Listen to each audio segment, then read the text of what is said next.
What does not blocking the ICC mean? Non-cooperation, I think we mentioned that.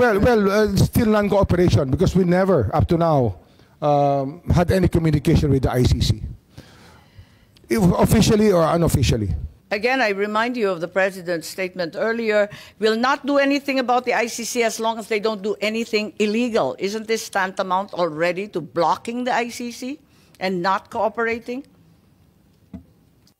Can you put the question into context, ma'am, please?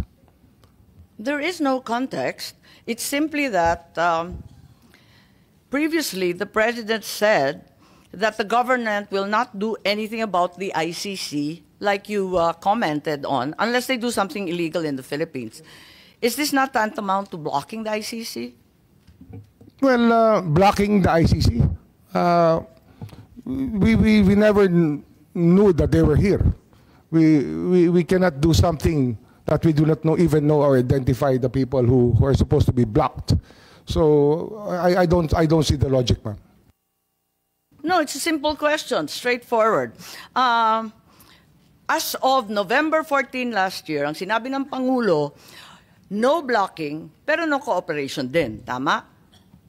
Marahil, yun siguro ho, mas maganda hong Tagalogin natin, hindi tayo tutulong sa kanila. Hindi tayo tutulong.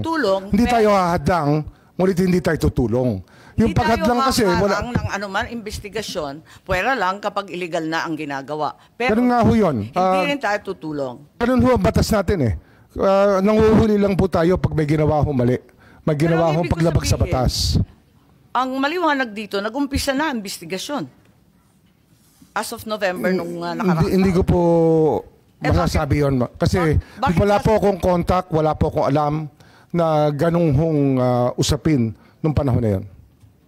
So ang ibig sabihin, hindi pa nag-uumpisa ang investigasyon, nagsasalita lang ang presidente ng kusa? Depende nga ho sa tanong. Ang problema ho, sa dating salita? Ang problema ho, kung hindi natin alam ang tanong, paano natin malalaman kung paano ba dyan sinagot yung tanong sa ganung paraan? Kaya kung pwede ho, ilagay nyo natin ilagay po natin sa talata yung tanong na tinanong kay Pangulo para malaman natin kung ano ang kanyang sinasabi. Kasi hindi ho eh. Ang ganitong salita po ay response po sa isang tanong.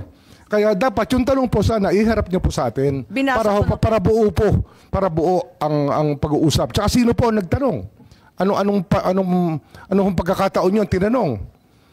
Ang media ang nagtanong at ang simpleng tanong, aprobado mo ba ang presensya ng ICC in the Philippines? Mission failed.